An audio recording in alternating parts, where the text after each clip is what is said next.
Hi, everyone. It's Sergeant Ranjan with Uniform Recruitment Unit, and welcoming you to another session of our AMAs. As we wait for people to hop on, I have an amazing guest joining me today, Sergeant Jillian Johnson. Jill, welcome, and thanks for taking the time to join me today. Jill is our coordinator for West Region. But you know what? I'm not going to take the thunder away. I'll let Jill introduce who she is and what she oversees. Thanks so much for having me. This is really great. I'm excited to join in today. So I'm Jill Johnson. My title is the Community Mobilization and Engagement Coordinator for West Region. So there are one of me in each of the regions across the province. And we are part of the Crime Prevention and Community Support Bureau out of our general headquarters. So we do have lots of connections for each of the regions up to our general headquarters up in Aurelia. So perfect. I know we'll be diving a bit more into your role, Jill, and some of the other community engagement officers that you support and oversee in your region. So we'll start going into that a little bit. But before we go into that, certainly, we're in the month of June, just like that. And certainly, as you can see, me and Jillian, we're sporting a different look on our vest, promoting Pride Month, as it is June. So you will probably see our officers throughout the communities and across the province with their police in the front or the back in a different format than what you would normally see in support of Pride Month. So certainly that's an amazing thing that we do to show support for members across the province. One of the things that we have is with June coming up, a lot of our outreach events, our community engagement events, certainly where you get the chance to kind of meet our officers, engage with recruiters. You'll be able to kind of understand what our hiring process is. And if you have any specific questions about our process, this is the great time that you can probably attend and speak to us. So starting with tomorrow, we'll be at Mitchell hosting our shuttle runs. If you have already signed up, we're looking forward to seeing you. If you are looking to attend our session, and if you do have some time to do so, please stop by and see us there. If either you want to, achieve your certificate for our application, or you're looking to see what the testing looks like, or even speaking to one of our recruiters, it'll be a great way for you to kind of get yourself in the process. And we have the information session also. I will be hosting the OPP information session here at OPP General Headquarters.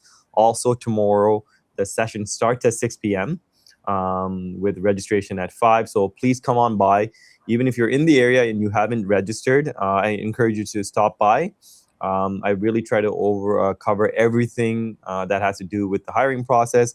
But not only that, but certainly all the opportunities that we have available and what sort of positions you can probably see yourself in as you go through this career, focusing on the uniform side, but also the civilian opportunities that we have. And next week, we will be in Thunder Bay for our OPP Bound happening, the North Edition in Thunder Bay, Ontario.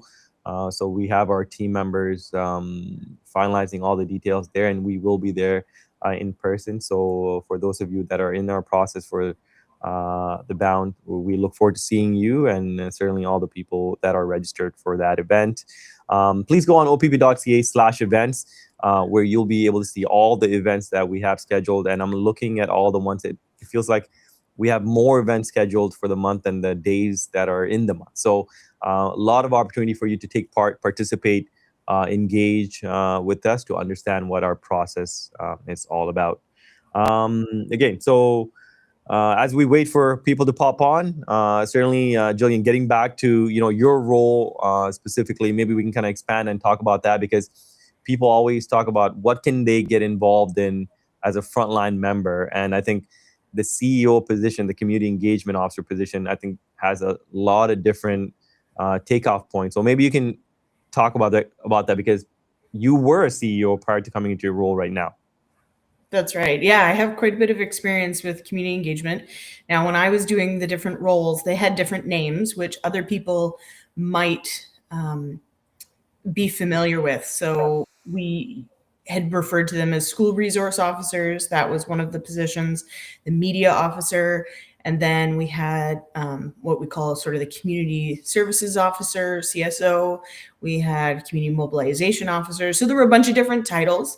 And what we did in the OPP was sort of amalgamated them into one position, one role. And we have a couple at each detachment in different areas. Some have one, some have more, depending on the size. And each of those roles encapsulates all of those roles. So all the engagement pieces. So you've got your schools, your media, your community engagement, all of that sort of in one portfolio now. So it's more of a team atmosphere, which I think was a really, really smart move and really highlights the engagement piece, not just, focused on schools necessarily, but community engagement everywhere. So youth engagement out in the community, all around. So yeah, I got to do all of those positions. Actually, I was a school resource officer, 2019, and then obviously, things got shut down because of COVID. So kind of transitioned at that point into doing some media. I was helping with that, which wasn't ever something I thought I would be interested in doing, but ended up really, really enjoying it. And really appreciating the partnership that we have with our media folks, and really being able to share the messaging that is important to get out there, whether it's, an urgent case that's going on that we need help with, or dispelling some misinformation, whatever it might be. Really, I learned so much and appreciate, that aspect a lot. So I enjoyed that.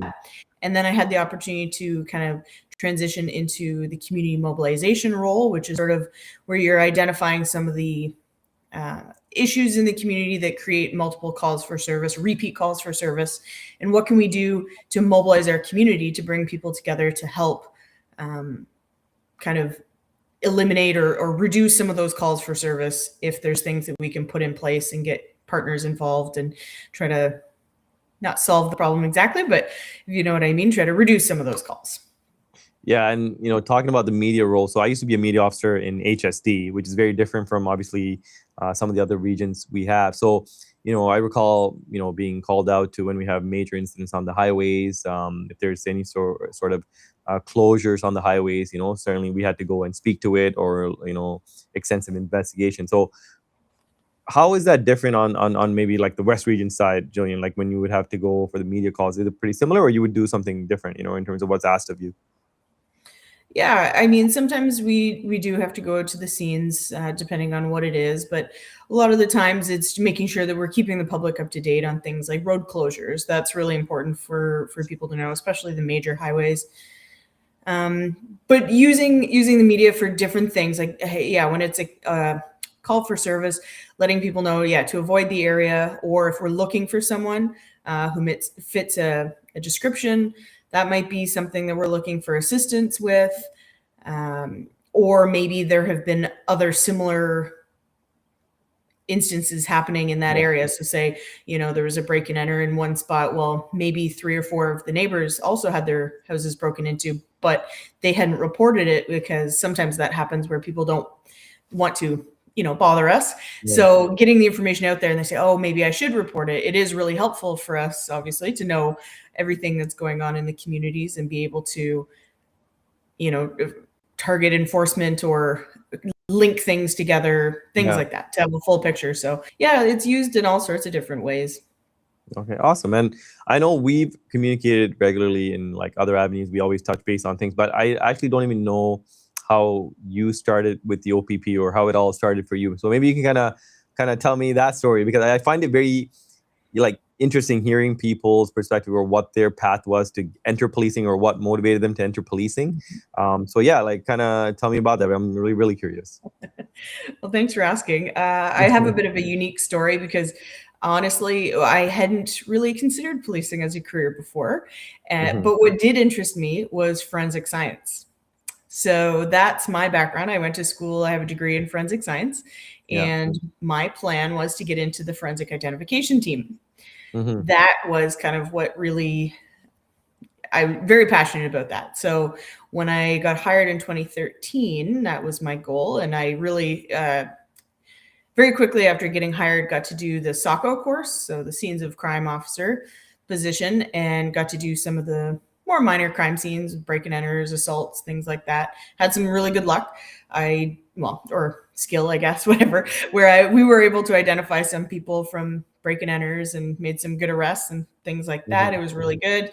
But then shortly after that, I had two kids. And looking at the forensic identification team and the schedule and the call outs and the busy, it just wasn't going to fit for my life now. So rather than dealing with some of the reactive after the fact, after crimes have happened, kind of transitioned into the proactive, preventative side of things, where I like to think that I've helped prevent crimes from happening, whether it be with youth and highlighting some of the things that they need to be aware of to keep themselves safe, or whether it's driving behaviors, preventing collisions from happening, impaired driving, stuff like that, or even frauds and scams. We do a lot of presentations with vulnerable community members, especially older adults, teaching them about what scams are out there. So I really, really enjoy it now. Yeah, I wouldn't change anything, but that was sort of my zigzag path to get here. And So you said you got on in 2013. Yeah. Was that in January or June? Maybe which intake was it? It was the January one. Yeah. Because the reason I asked that is because I got on in 2013. I was a September class. Okay. So obviously you were ahead of me. You were at the start of the year, so I missed you by a couple of classes there. So that's awesome. So we pretty much have the same timeline on here. So one of the questions that was asked here as a follow up to your answer there, for an officer that's looking to be a CEO, community engagement officer, what sort of path should they set themselves up with, or get experience in for them to be considered for that role when they're on the front line? Yeah, that's a great question. I would say anytime that you have the opportunity to go to any event that's going on. So, I mean, Pride Month being a perfect example, getting out and connecting with communities. There's always different events happening. Just going out and showing support and being there, connecting with people, getting that experience of, maybe stepping out of your comfort zone if you're not used to just getting out of the cruiser and walking up and talking with people when it's not a call for service. Do you know what I mean? Sometimes that's a little bit different for people. So, but anybody who's been in auxiliary knows the impact that community engagement has, going to all those different events, connecting with people, especially, again, I get back to young people, summer camps, that we're coming into the season where, so many different events with kids are happening. So just going and connecting, handing out stickers, or anytime that you can just show up and be there and be part of the community and be approachable and have conversations with people. They might ask you all sorts of things. If you're just walking around, they'll come up and connect with you. So getting experience that way. But I would say also making sure that, any sort of content online that you're posting yourself on your private pages needs to be considered, because it does reflect yourself and it reflects the organization. So understanding that in the community engagement role, often you are sort of the face of the detachment. People get to know you, you represent your whole community. And so your behavior online or your behavior everywhere, I mean, as an officer to begin with, but also in that specialty role, being the face of the detachment, it's really important that people are treating that respectably. You know where I'm going with all of that. Yeah, absolutely. Yeah, no, totally. Yeah, that's absolutely right. And I know the school resource officer, that's one of the roles you would play as a CEO, and it varies from communities to communities. Some communities have school resource officers that are very, very active in schools. Some schools you don't have that. So in your experience, Joe, like what is that? Can you kind of talk about what that role is, or what a CEO would do in a school resource officer role? Yeah, so our CEOs that have school portfolios are really the conduit between detachment and the schools. So they connect with, principals and teachers to make sure that we have open communication. But they spend a lot of their days at the school. A lot of them have offices there where they will just set up and kids can come by and ask questions, whether it's related to an investigation or whether they're seeking advice. Sometimes it's career conversations, sometimes it's, trouble at home or whatever it might be. The more that they're there, the more they're just seen as being part of the school community and being, promoting a safe school environment, that kind of thing. A lot of them will do presentations. We have a whole range of different sort of proactive preventative presentations we do, all sorts of age groups. So it ranges from daycares, preschools, all the way up through high school. And anytime there's a need for things to talk about, online safety or bullying or even substance use, we talked about that, those kinds of things. So it's just such a great way to connect and share those messages. So that's the big thing. But I mean, also parents, like, we're a good connection for parents and getting resources in place. One of the things that we help with Safe Schools has to do with violent threat risk assessment. So a lot of our school boards have sort of that protocol in place, and we help with that. So there's never a shortage of of work when it comes to the schools, but and branching out to doing things like our daughters just had their fun fair at their school, and there was an officer there with her cruiser and handing out stickers and doing fun things like that. So yeah.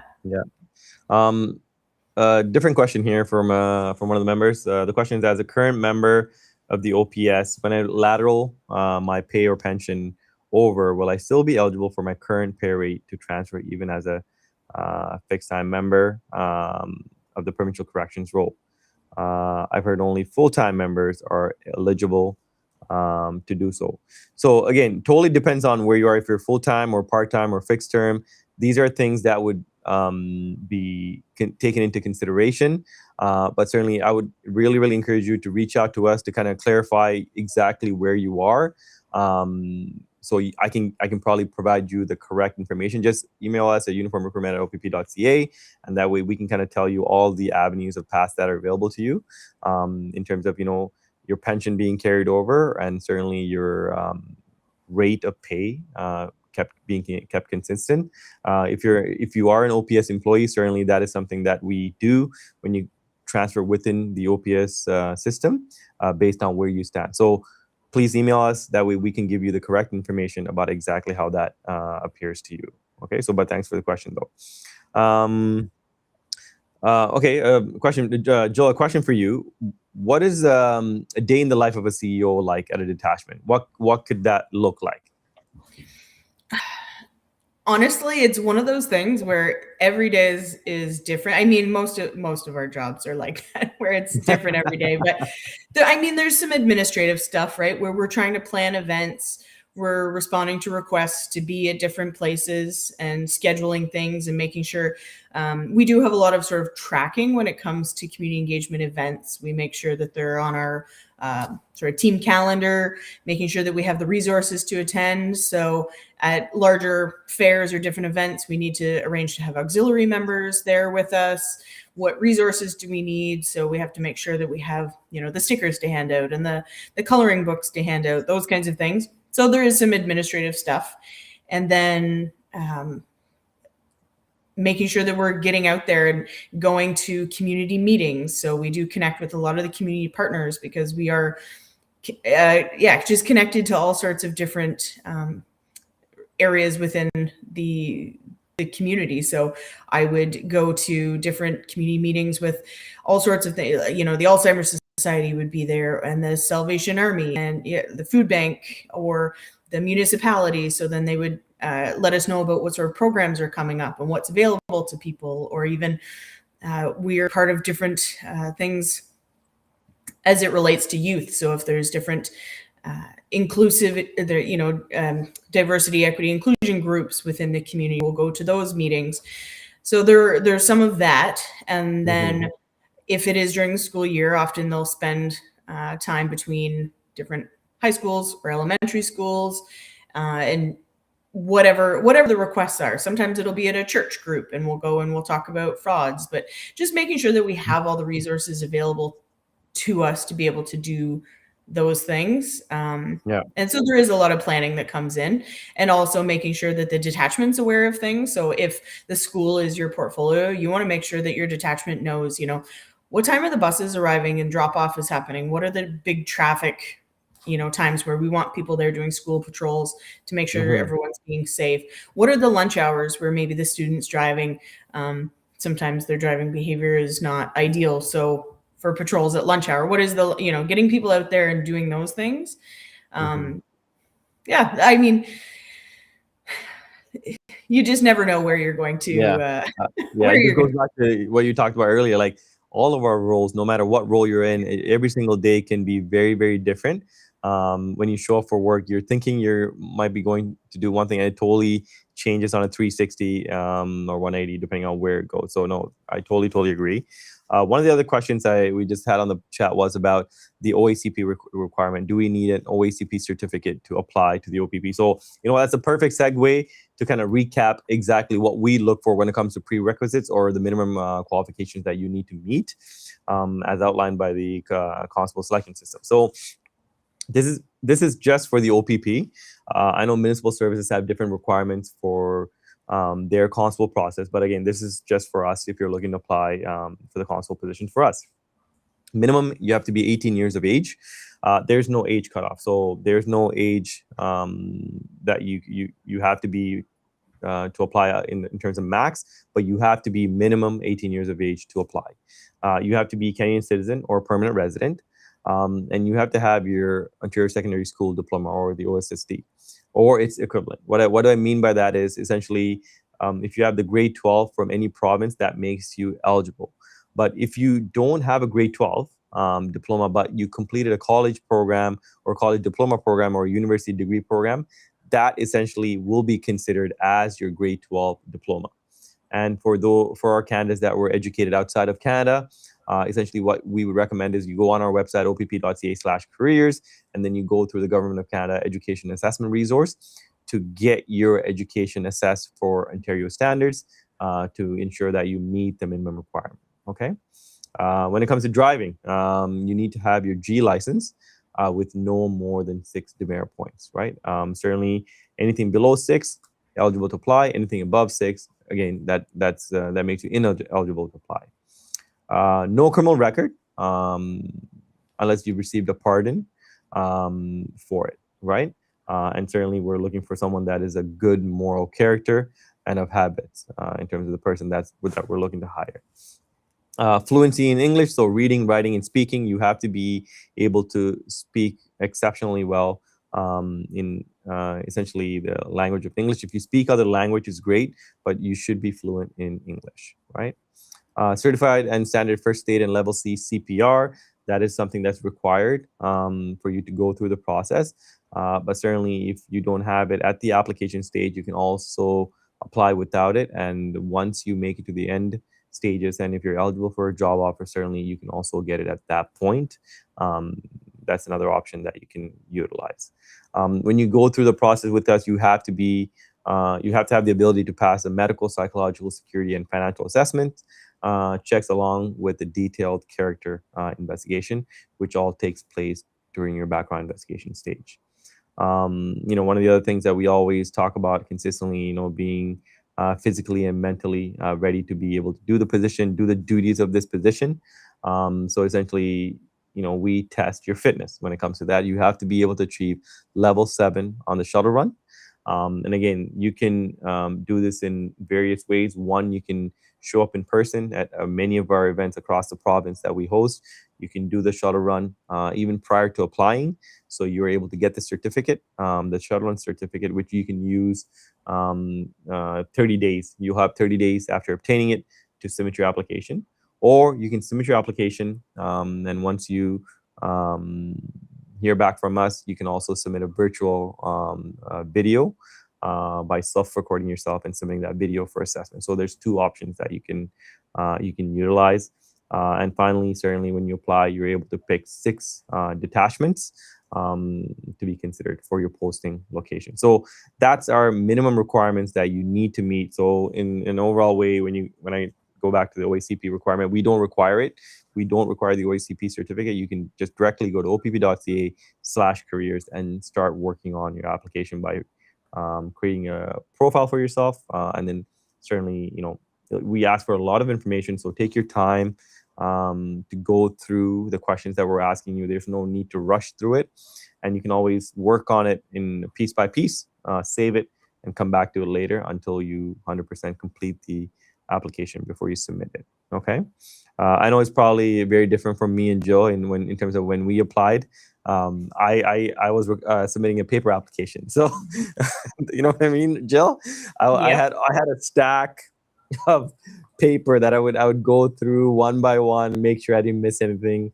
So certainly we've come a long way, and the portal is self-sufficient in the sense that it'll tell you what's there, what's missing, so you're able to keep track of what you need to upload, which is exactly what we need to do. Okay. So Jill, going back to your role, there's another question here. In a community engagement role, when you're having conversations with people when it's not an emergency situation, what does the daily interaction with the public look like? Are they all positive? Are some of them challenging? Maybe you can kind of elaborate that a little bit. Yeah, that's a great question. You know what? Usually, when you're out at an event or within the schools, or even just out doing foot patrol when it's not an emergency, usually those conversations are very positive. People are so appreciative when you come to the different events that are going on, and it gives them sort of a. And one of the other things that we've done in different areas is coffee with a cop, for example. Mhm. So we would just go to a local coffee shop. People would grab a coffee and come sit and chat with us.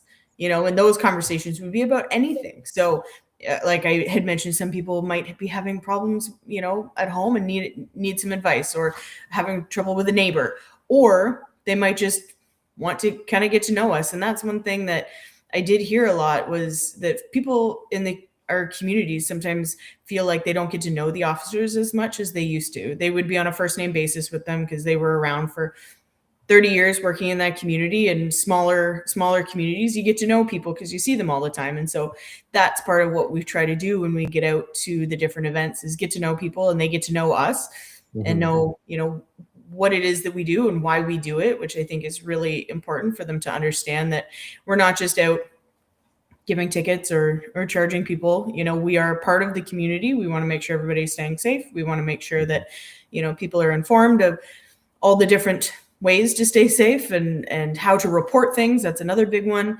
Or people just don't know what the challenges are. And sometimes, and some of the issues that we're seeing, sometimes people will ask, like, so what's a big problem right now? Or they'll come and tell us what the big problems are. They'll say, we have people speeding on our road all the time. You can sit in our driveway and do radar. You'll catch people all day long. So it really is a way to share information back and forth. And so sometimes it'll be, them asking us questions, or sometimes it'll be them giving us information that we didn't know, that something was going on, or that the kids like to go back in this bush area and that's where they're trespassing and hanging out, and maybe we should check it out, or whatever. All sorts of different things. But little kids too, I mean, helping for them to understand that we are people in the uniform. Sometimes I remember being at, it was the international plowing match, the first year I started as a police officer. And I remember, it's silly, but being in line for the bathroom, and there was a little girl there with her mother, and she looked at me and looked at her mom and said, "Why is she here?" And her mom chuckled and was like, "Well, she probably has to go pee too, right?" And sometimes for them, they don't necessarily understand or see. It's like teachers, right? They think that teachers live at the school. But anytime you have the opportunity to just have a conversation or say hello, people want to take pictures with us all the time, out in the community, they'll just ask for that. And that's great. It's all sorts of things. You just never know what you're going to encounter. But yeah, for the most part, it is positive. Hey, Jill, David says they miss you at Perth County. Well, I miss working in Perth County too. So there's a good group there. Really good folks. A few more questions that popped in here. Well, let's go with this one.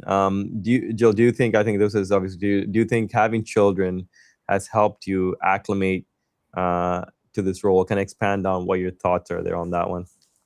Yeah, I 100%, because you get, for somebody before who didn't have children, going to those, say, daycares or the small grades within the school, your kindergarten, grade 1 classes, and you just get swarmed by all these kids who have all sorts of questions and they want to touch everything, and you get more used to that when you have your own and you know how to kind of like Yeah, manage that a little bit, yeah, and what kind of conversations or how to talk with them in a way that they connect with you a little bit more, or knowing, yeah, the things like always having stickers on you so that you can, you know yeah, um, yeah, build those bridges, because sometimes just trying to say hello to a child, but when you can kind of offer them, whether it's a coloring book or a sticker. But yeah, it's having kids has totally changed my perspective for sure, hmm, and that's one of the reasons why I really enjoy the preventative side of things, especially when, it could be their friends, it could be other people, and you meet so many community members too when you have kids and you're out doing at sports or with the school or whatever. So yeah, you also get to know your community members that way and your friends. And so if I've prevented one impaired driving death because I have talked with kids in schools or gone to the driver's training class and explained to them about what the risks are and what we're seeing, then that I mean, you can't measure the things that don't happen, unfortunately. So there's no way of knowing how many lives you've impacted or how many bad things you've prevented from happening. But I like to think that I've helped make our community um, safer for my kids and my community members. So yeah, absolutely, absolutely. Another question here. Obviously, we talked about what the minimum requirements are in terms of what you need to meet to submit your application. But the question here is about what does the application process look like? So I'll speak about that a little bit. So one, definitely go on our eligibility criteria just to make sure that you meet the minimum requirements to submit the application. So the prerequisites. So please go on opp.ca/careers to look at that. And once you know that you meet the minimum requirements, essentially what you would do is you would create and submit an application package through our OPP application portal. Essentially, that's where you upload and track all the information. And even as you submit the application and go through the process, you can see in real time where your application is going through the process. Again, there are sections where you have to have mandatory information and the documentation that we're looking for. These are things that you have to submit for your application to be screened properly. What I consistently noticed is people are submitting application with incorrect information. Again, it all delays the chances of your application moving through at a quick pace, because when you submit documentation that's partially there or it's incorrect, essentially now you'll get a kickback. Again, it takes time for you to go upload it again. So all these things kind of delay the process. So for example, driver's abstract. This is applicable to people who have been licensed outside of the province of Ontario.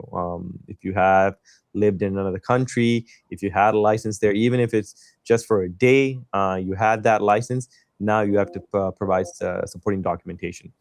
Criminal record check for out of country, transcripts, again, high school or post-secondary, if you attended outside of the province, certainly these are things that you would have to get documentation for. And once you submit the application online, there's a file number that will be assigned you upon submission, and this would be your OPP file number as you go through the process. Once you submit it, what we do internally is we will then look at your application and all the documentation. We review it for completion, just to make sure all the information that we're looking for is there.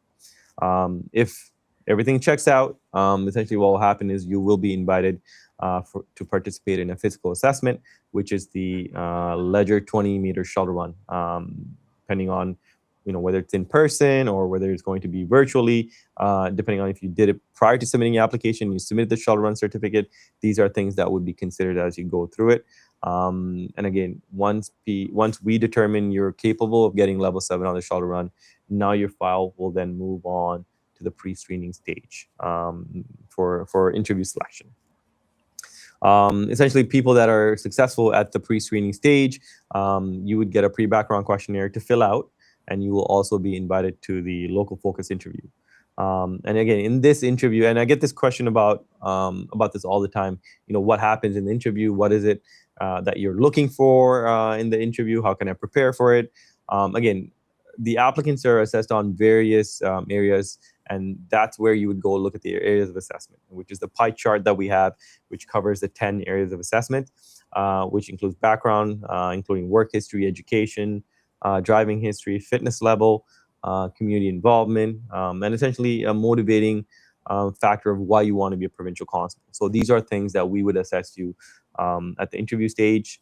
And certainly, we also look at your references. You will be required to provide references that we would contact as you move through the process, right? Again, so that's at the interview stage. And once you complete the interview stage, and if you are successful, then you will move on to the OPP's background investigation stage, which includes the OACP medical examination package, including vision and hearing assessment, securities inquiries, financial inquiries, employment character, and learning reference checks. We also do a home interview and a psychological assessment. So again, these are multitude of factors and stages that you would have to successfully complete. But again, we make sure you thoroughly understand what each stage is, how to prepare for it, and we give you guidance. And anytime if you have questions, certainly you can reach back to us. And as you're going through each stage, there's always a continuous file assessment. So you're constantly being evaluated, ensuring that you are a competitive candidate for us. And, if everything goes well, there is a conditional offer of employment that we will give you, and then you will be required to submit a second shuttle run video that shows that you're capable of getting a level 7 on the shuttle run prior to attending the Ontario Police College.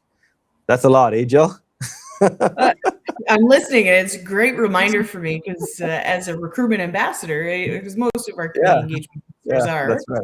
when we go to the events and stuff, people ask us these questions, so we need to know it. It's great. Yeah, no, and again, everything that we that I cover there, you can go take your time to read at opp.ca/careers, or certainly attend one of our information sessions. As I mentioned, I will be hosting one at OPP General Headquarters. It gives you a chance to come see our beautiful headquarters in Aurelia, Ontario, and also kind of sit and listen and kind of really take it all in, because your starting point for your policing career starts here at the OPP General Headquarters. That's the first place you show up.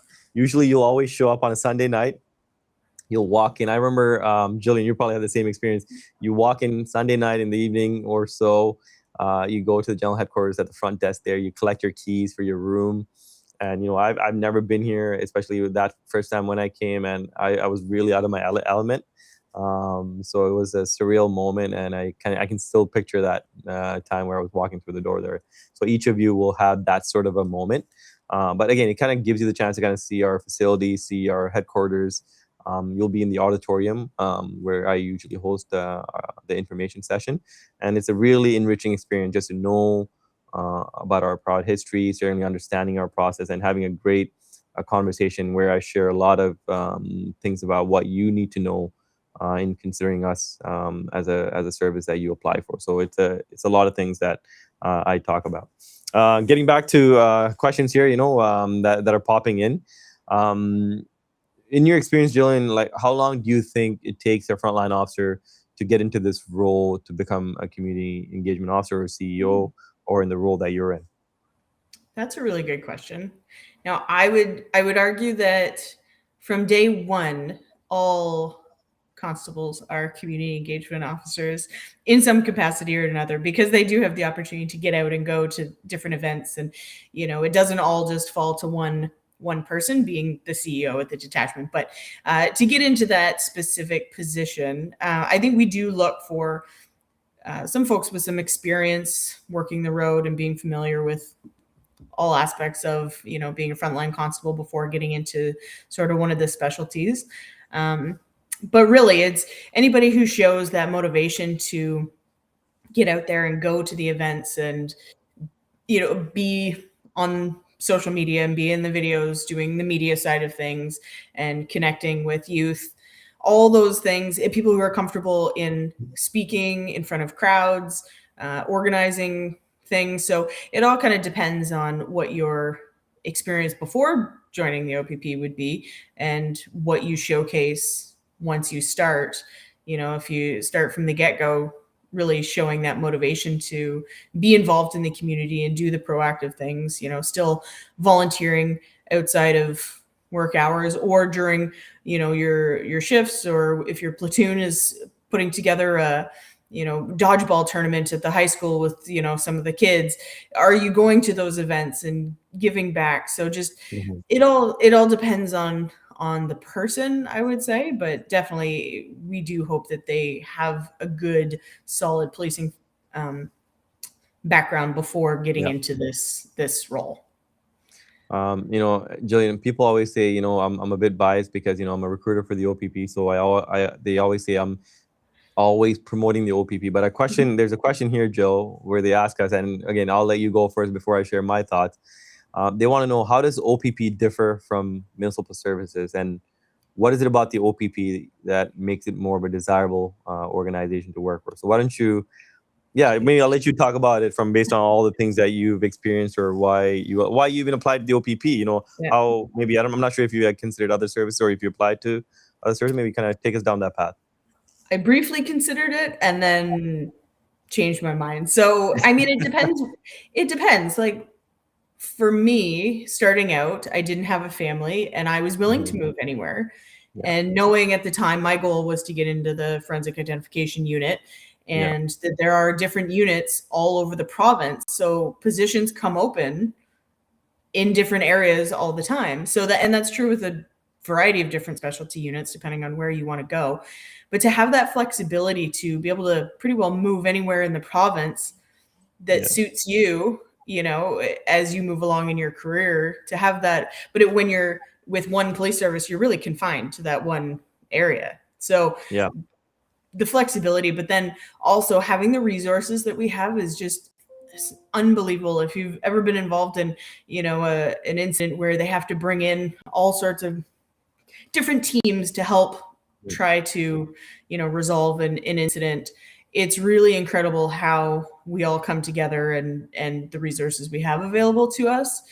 yeah, Um, I really, really enjoy the OPP and the way that we yeah, operate. I mean, obviously, I've never worked for any other police service, but I've been very happy, and there's such a range of things that you can do, and even frontline policing. I don't yeah, know what it would be like to be going from call to call to call, but yeah, in my experience, having started on the road, there was a call and then you had some downtime in between to kind of catch your breath, get caught up on your reports and your notes. And then the next call would come in and, mhm, but then maybe there wasn't a call for a couple of hours. So you had an opportunity to stop in at an event or yeah, go do some proactive traffic or, right, plan for things. It wasn't so stressful that you're trying to learn the job and you know that there's all these things that are waiting for you. So I mm, found the pace suited me better. yeah. It was a great learning environment, so I was really You're, you're thankful for that. you're taking all my thunder away, Jillian. Sorry. And also um, our people are awesome. yeah, you know what? Yeah, you touched on so many things that I was thinking. Yeah, yes, yeah, you're absolutely right. So, like yourself, I grew up in the GTA. So, predominantly, I grew up in an environment where OPP was not the primary police service. So it was a municipal setting, right? And I did my research on all the police services, and I always found myself, for one reason or another, being pulled back to OPP. Hmm. So after I sat down and considered all the factors, I only applied to the OPP. Interesting. And luckily, I was hired during my first application and the first opportunity. And like you said, I was posted in East Region. I started off at Quinte West, and we were the municipal police service for that community. OPP was the primary police service, and working in a general duties detachment, I agree with everything that you said. You had the opportunity to learn and grow, do proactive things while still reacting to calls for service. Mhm. So there was a good work-life balance. and the opportunities that, like you touched on, is it's unbelievable. I feel like, for the years that I've been here, for all the things that I've been able to take part in, from a provincial initiative to massive government initiatives where we have, for example, FIFA is coming, and OPP is playing a huge part in that sporting event that's happening. So I just think, in terms of all the amazing things we get to do and not being restricted to a certain geographical location, and the freedom to really pick up and move wherever you want based on what works for you. Yeah, it's surreal. So sometimes when I say these things, people feel like, what, you're supposed to say that as a recruiter. But like it's nice that you said that, because it's true. I think many of our officers have and feel and enjoy these perks of what the OPP offers. And I think in any role, and I'm sure you can attest to the, Jill, like, sometimes you're in a role and, you've outgrown it, you want something different, you want change. And I think that's where it makes a huge difference for us, that you can actually do that. You can change not only the role, but you can actually change the physical location of where you do that role. So I think a lot of people benefit from it, as they pursue an amazing work-life balance. And I think we really do come very, very close to offering a good work-life balance for our members. So yeah, great question. And it kind of takes me down a path of, all the things I've kind of done here. So that's really, really good. Getting back to some of the, I know one of the other things I want to ask you, within the CEO role, I know we talked about the school resource officers, we talked about the media role. I don't know if we touched on the community mobilization part of the officer role. Like, is that something that you can share in terms of what that looks like, Jill? Yeah, so that's kind of, it's, I don't want to say it's a bit more challenging to explain a little bit, but looking at, we have the Ontario mobilization and engagement Right. model, where you're looking at your community and where are some challenges or issues that you're facing in the community, and who can we bring to the table to, use an example of, say you have, one alleyway that kids are always hanging out in, there's always graffiti, maybe there's some drug use. Well, how can the police coordinate with other members of the community? So maybe the businesses that are right there, or maybe it's bylaw, or maybe it's the municipality to put in more lighting. But do we need to increase foot patrol at night? Do we need to, have ask the business owners to maybe put up some cameras, or other things that we can do to help resolve some of these repeat calls for service, or repeat issues, or problem areas that we're having? And who can we bring to the lower those? So I'll give you an example of one of the things that I did, working in Perth County, recognizing that we're having a lot of conversations about human trafficking. So in order to get ahead of it, we were having some incidents of that in the community while I was working there.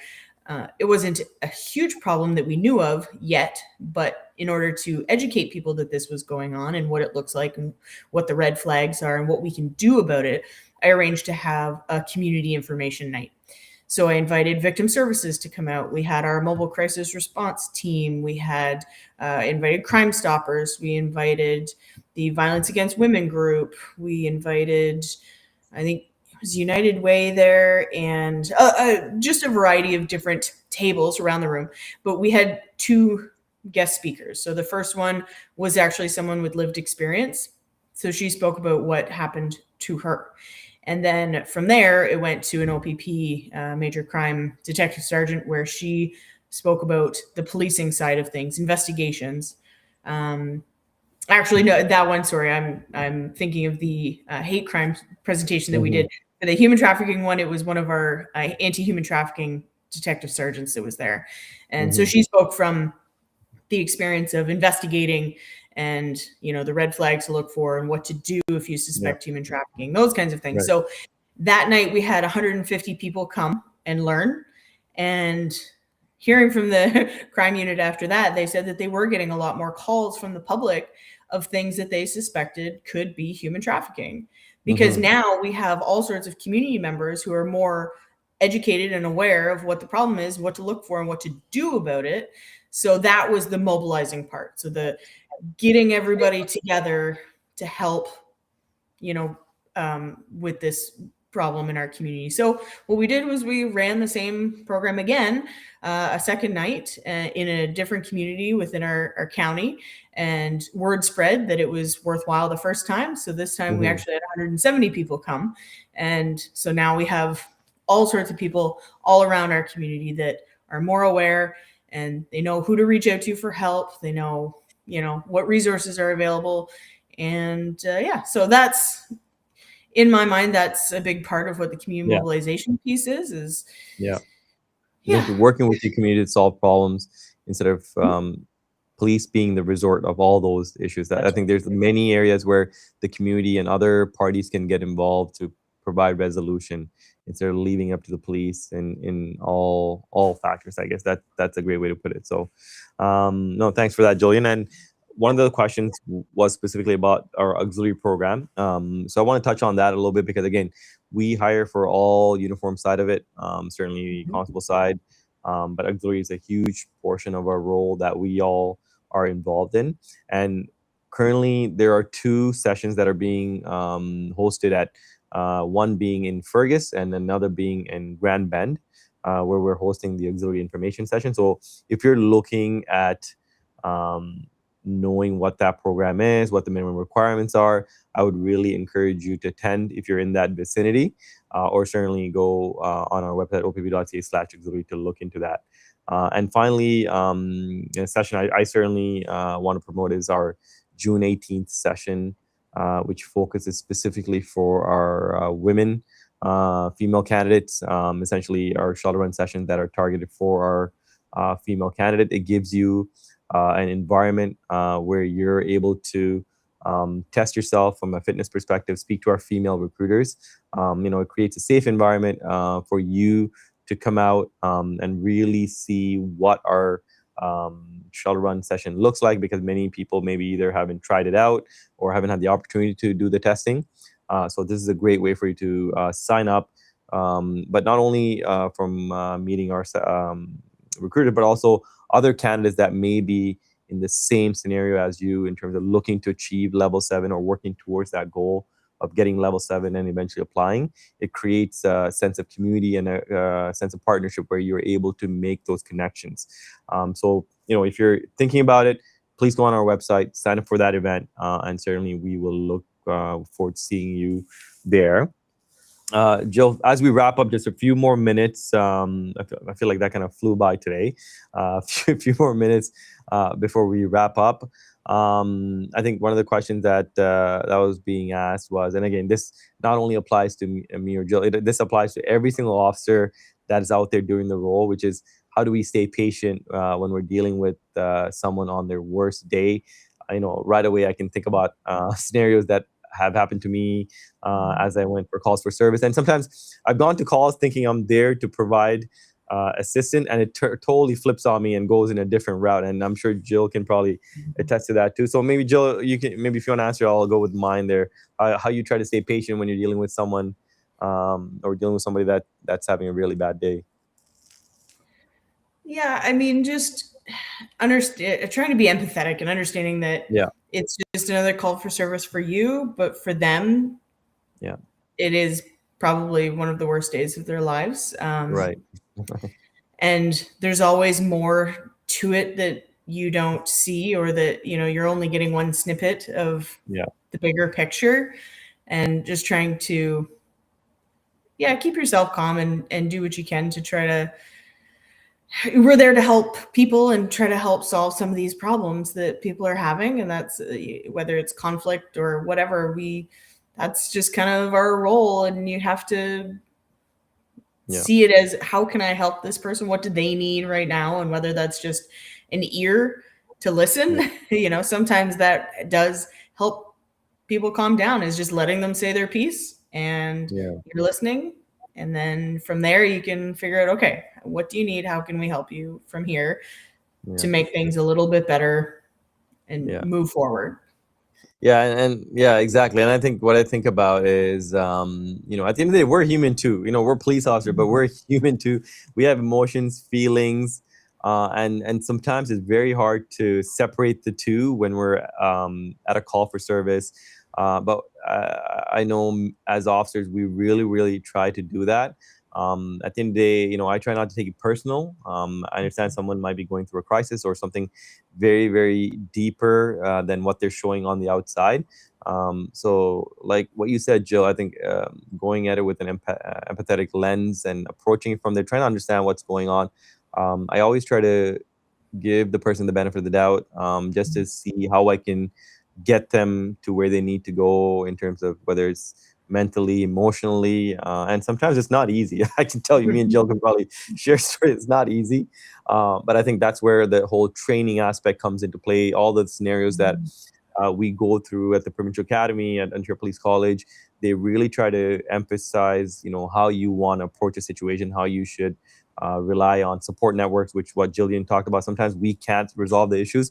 We have to rely on our community partners, the people with the training, the specific training, especially when it comes to mental health. So there's a lot of things that, as we're even going to the call, we're thinking about situation, and also, that's where when you're working with amazing team members, your platoon, usually people jump in, chime in, say, hey, I got this, or hey, why don't you try this? So I think it all comes down to like a team environment too. So there's so many facets that you would tap into to find a resolution. So and I think that just goes back to how unique this role is as a police officer in terms of all the different things that you get to do. So I'll probably say it in that sense. So hey, the only way to find out is to get that application in and get on, and you'll be able to see how you deal with that situation, because you'll probably be in a situation when you don the uniform. So I'll say it at that.